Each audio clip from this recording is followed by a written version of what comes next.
तो दोस्तों आज हम फिर से आपके लिए लेकर आए हैं देश दुनिया की सभी ताजा बड़ी खबरें। फटाफट एक एक कर विस्तार से आज आपको बताएंगे, तो वीडियो को अंत तक जरूर देखें। दोस्तों वीडियो बनाने में हमें काफी मेहनत लगी है, तो वीडियो को दिल से लाइक कर दें। जी हां दोस्तों, पहली खबर में आपको बताएंगे कि ममता बनर्जी को कोरोना वायरस से लगा बड़ा झटका। ममता बनर्जी के छोटे भाई असीम बनर्जी की कोरोना से मौत। तो वहीं आपको बताएंगे दोस्तों कि इजराइल के खिलाफ मुस्लिम देशों ने बुलाई इमरजेंसी बैठक। 57 मुस्लिम देश होंगे शामिल, इजराइल पर हमले की तैयारी। तो वहीं आपको बताएंगे दोस्तों कि कोरोना वैक्सीन को लेकर दिल्ली में प्रधानमंत्री मोदी के लगाए गए अपमानजनक पोस्टर, 9 लोगों को भाजपा ने कराया गिरफ्तार। तो वहीं आपको बताएंगे दोस्तों कि राहुल गांधी ने आज फिर से प्रधानमंत्री मोदी पर गंगा को लेकर बोला बड़ा हमला। कहा जो कहता था मुझे गंगा ने बुलाया है, उसने मां गंगा को अब देश में रुलाया है। तो वहीं आपको बताएंगे दोस्तों कि बिहार के गांव में भागवत कथा से फैल रहा है कोरोना वायरस, जो है टीम ने किया है खुलासा। वहीं आपको बताएंगे दोस्तों कि उत्तर प्रदेश में योगी को लगा बड़ा झटका। योगी सरकार के विधायक विनय तिवारी दे सकते हैं भाजपा से इस्तीफा, योगी को दी है इस्तीफे की धमकी। तो सभी खबरों को आपको बताएंगे दोस्तों, वीडियो को दिल से लाइक कर दें। इसी बीच बढ़ते दोस्तों अगली खबर की ओर, तो ममता बनर्जी को कोरोना से लगा बड़ा झटका। ममता बनर्जी के छोटे भाई असीम बनर्जी की कोरोना से बंगाल में मौत। जी हां दोस्तों, आपको बता दें ये बड़ी खबर सामने निकल कर आ रही दोस्तों कि पश्चिम बंगाल में ममता बनर्जी को कोरोना वायरस से बड़ा झटका लगा है। दरअसल आपको बता दें कि पश्चिम बंगाल की मुख्यमंत्री ममता बनर्जी के छोटे भाई असीम बनर्जी की आज कोरोना वायरस से मौत हो गई है। दरअसल आपको बता दें कि असीम बनर्जी कोरोना वायरस से संक्रमित पाए गए थे और पिछले 1 महीने से कोलकाता के मेडिका सुपर स्पेशलिस्ट अस्पताल में उनका इलाज चल रहा था। वहीं आपको बता दें कि कोरोना वायरस के संक्रमण को तेजी से पहुंचने के बाद उनकी देर रात मौत हो गई है। दरअसल आपको बता दें कि बंगाल में कोरोना संक्रमण का प्रकोप बहुत तेजी से फैला है और हर दिन रिकॉर्ड स्तर पर नए मामले दर्ज किए जा रहे हैं और 100 से अधिक लोगों की प्रत्येक दिन मौत हो रही है। तो ये बड़ी अपडेट आ रही दोस्तों कि पश्चिम बंगाल में ममता बनर्जी को बड़ा झटका आज लग गया है। इसी बीच बढ़े दोस्तों अगली खबर की ओर, तो इजराइल और फिलिस्तीनियों के बीच छिड़ी खूनी जंग। चीन ने फिलिस्तीन का साथ देने का किया ऐलान, अमेरिका पर बोला हमला। जी दोस्तों, आपको बता दें कि अल-अक्सा मस्जिद को लेकर इजराइल और फिलिस्तीनियों के बीच जंग जारी है। इस बीच आपको बता दें कि दुनिया का सबसे ताकतवर मुल्क अमेरिका ने भी फिलिस्तीनियों का साथ न देकर इजराइल का साथ दिया और कहा कि इजराइल को अपनी रक्षा करने का पूरा अधिकार है और इजराइल फिलिस्तीन पर हमले कर सकता है। जिसके बाद इजराइल ने लगातार फिलिस्तीनियों पर हमले किए, जिसमें 53 लोगों की मौत भी हुई। इस बीच आज खबर सामने निकल कर आई दोस्तों कि अब चीन ने इजराइल को लेकर अमेरिका पर सीधा हमला बोला है और चीन ने अब फिलिस्तीन मुसलमानों का साथ देने का ऐलान कर दिया है, जिसके बाद अमेरिका सहित इजराइल में हड़कंप मच गया है।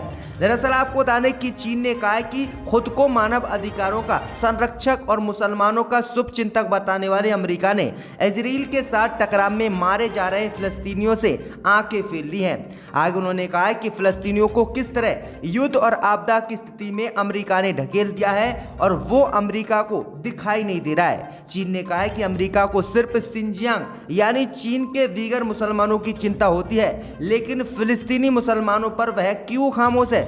दरअसल आपको बता दें कि 2 दिन पहले ही अमेरिका ने अपना बयान फिलिस्तीन और इजराइल को लेकर जारी किया था, जिसमें इजराइल का अमेरिका ने समर्थन किया था और फिलिस्तीनियों का समर्थन नहीं किया था। लेकिन आज चीन ने यह बड़ा बयान देकर फिलिस्तीनियों का हौसला बढ़ा दिया है और फिलिस्तीनियों का साथ अब जो है चीन देगा। तो ये बड़ी अपडेट आ रही, बड़ा हमला इजराइल और जो है अमेरिका पर चीन ने बोला है। इसी बीच बढ़ते दोस्तों अगली खबर की ओर, तो कोरोना वैक्सीन को लेकर प्रधानमंत्री मोदी के खिलाफ दिल्ली में लगे अपमानजनक पोस्टर, 9 लोग गिरफ्तार। जी हां दोस्तों, आपको बता दें ये बड़ी खबर सामने निकल कर आई दोस्तों कि कोरोना वैक्सीन को लेकर प्रधानमंत्री मोदी सहित भाजपा के खिलाफ देश में लोग अभियान चला रहे हैं और प्रधानमंत्री मोदी के खिलाफ अपमानजनक पोस्ट और ट्वीट कर पोस्टर भी चिपका रहे हैं। ऐसा ही मामला अब दिल्ली से सामने आया है। दरअसल आपको बता दें कि कोरोना वैक्सीन को लेकर दिल्ली में प्रधानमंत्री मोदी के खिलाफ अपमानजनक पोस्टर लगाए गए हैं। इस मामले में दिल्ली पुलिस ने 9 लोगों को गिरफ्तार भी कर लिया है। दरअसल आपको बता दें कि पोस्टरों में लिखा गया है कि प्रधानमंत्री मोदी ने हमारे बच्चों की वैक्सीन को आखिरकार विदेशों को क्यों भेज दिया। क्योंकि आपको बता दें कि जब देश में कोरोना महामारी फैली तो वैक्सीन की किल्लत हुई, वैक्सीन कई राज्यों में खत्म हुई और वैक्सीन नहीं मिल पा रही थी, जबकि ऑक्सीजन की भी कमी हुई थी और लगातार कोरोना मरीजों की मौत हो रही थी। इसी को लेकर ये अपमानजनक पोस्टर प्रधानमंत्री मोदी के लगाए गए हैं। तो ये बड़ी अपडेट आई दोस्तों कि भाजपा की लगातार मुश्किलें बढ़ रही है। अब देश की जनता मोदी के खिलाफ उतर आई और प्रधानमंत्री मोदी की लोकप्रियता भी कोरोना वायरस को लेकर कम देश में हुई है। इसी बीच बटे दोस्तों अगली खबर की ओर, तो इजराइल के खिलाफ मुस्लिम देशों ने बुलाई इमरजेंसी बैठक। 57 मुस्लिम देश होंगे इस बैठक में शामिल। इजराइल की बड़ी मुश्किलें। जी दोस्तों, आपको बता दें कि मुस्लिम देशों के संगठन ऑर्गेनाइजेशन ऑफ इस्लामिक कॉरपोरेशन ने 16 मई को इजराइल फिलिस्तीन के बीच चल रही जंग पर इस्लामिक देशों के विदेश मंत्रियों की इमरजेंसी बैठक बुलाई है।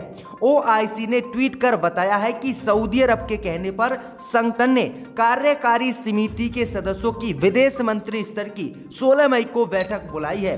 भाई आपको बता दें कि इस बैठक में यरूशलेम में अल-अक्सा मस्जिद में हुई हिंसा और फिलिस्तीनी क्षेत्रों में इजराइल की हमले को लेकर चर्चा की जाएगी। इस बैठक में 57 मुस्लिम देशों के नेता इकट्ठे होंगे। वहीं आपको बता दें कि 57 सदस्य इस्लामिक देशों के संगठन ओआईसी ने फिलिस्तीनियों के खिलाफ इजराइल की कार्रवाई की निंदा करते हुए संयुक्त बयान जारी किया था। संगठन के प्रमुख इस्लामिक देश सऊदी अरब ने अलग से बयान जारी कर फिलिस्तीनियों पर इजराइल की कार्रवाई की कड़ी निंदा की थी। सऊदी अरब ने पूर्वी यरूशलेम में फिलिस्तीनियों के परिवारों को निकालने की इजराइल की योजना को खारिज करते हुए कहा कि इजराइल बेगुनाह फिलिस्तीनियों की जाने लेना बंद करे। तो यह बड़ी अपडेट आई दोस्तों कि अब इजराइल की खैर नहीं है, सब मुस्लिम देश एक हो गए हैं। इसी बीच बटे दोस्तों अगली खबर की ओर, तो राहुल गांधी ने आज प्रधानमंत्री मोदी पर बोला फिर से हमला। कहा जो कहता था गंगा ने बुलाया है उसने मां गंगा को रुलाया है। जी हां दोस्तों, आपको बता दें कि कांग्रेस सांसद राहुल गांधी ने एक बार फिर से केंद्र की मोदी सरकार को घेरा है। एक बार फिर राहुल गांधी ने गंगा में तैरते मिले कोरोना वायरस संक्रमित मरीजों के शवों को लेकर प्रधानमंत्री मोदी को घेरा है। राहुल गांधी ने ट्वीट कर लिखा है कि जो प्रधानमंत्री मोदी कहता था मुझे गंगा ने बुलाया है उसने आज गंगा मां को रुलाया है। राहुल गांधी ने बिना नाम लिए सीधे प्रधानमंत्री मोदी पर तंज कसा है। दरअसल आपको बता दें कि जब प्रधानमंत्री मोदी ने लोकसभा का चुनाव लड़ा था तो प्रधानमंत्री मोदी रैलियों में कहते थे कि मुझे तो माता गंगा ने बुलाया है।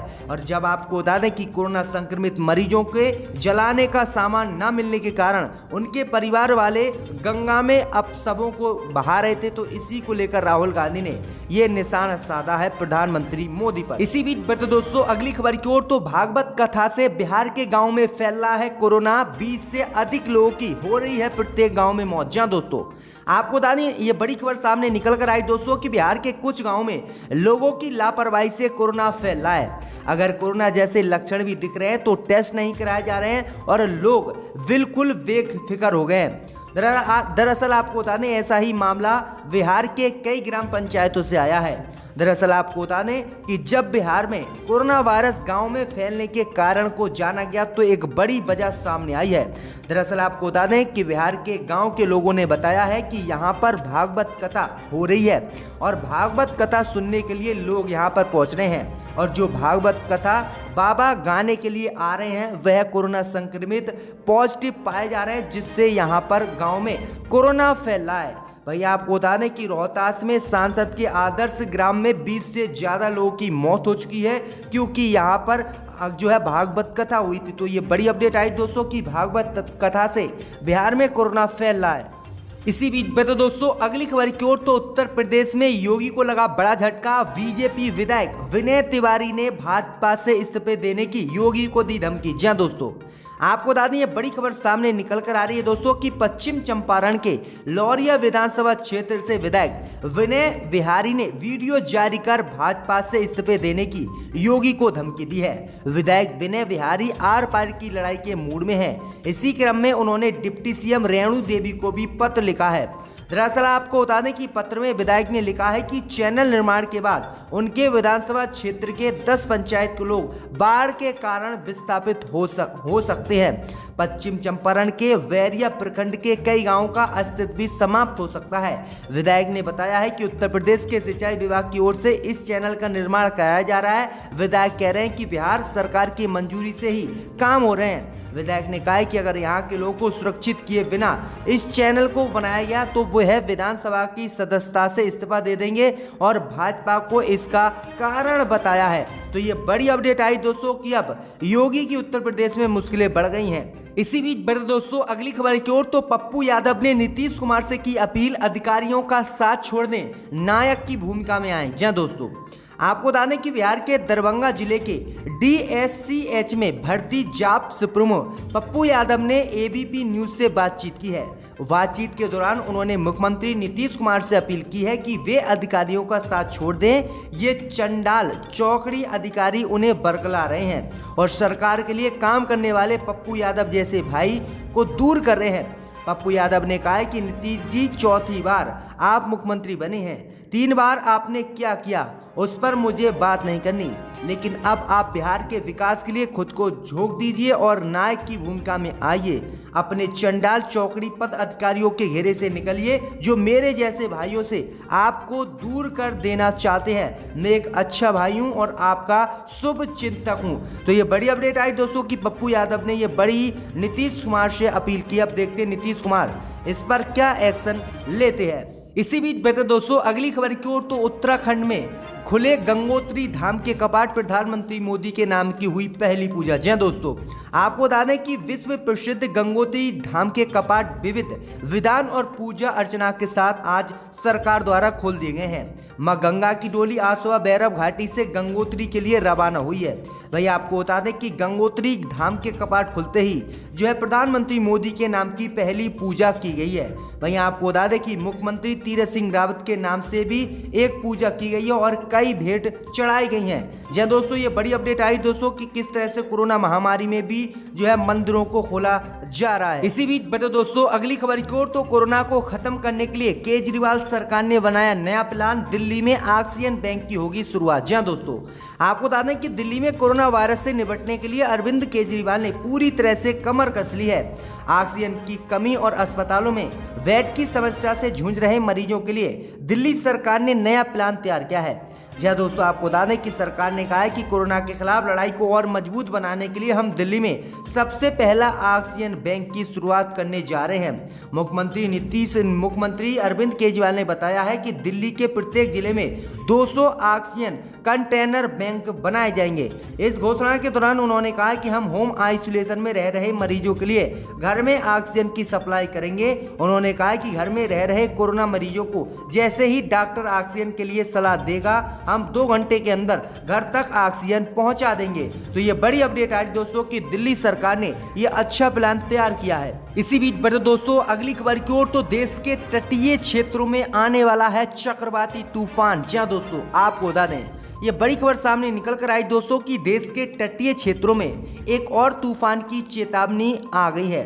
दरअसल आपको बता दें कि तौकाते नाम के चक्रवाती तूफान तटीय क्षेत्रों में तबाही मचा सकता है। मोदी सरकार ने इसको लेकर आदेश भी जारी कर दिया है और कई टीमों को तटीय क्षेत्रों में भेज दिया है।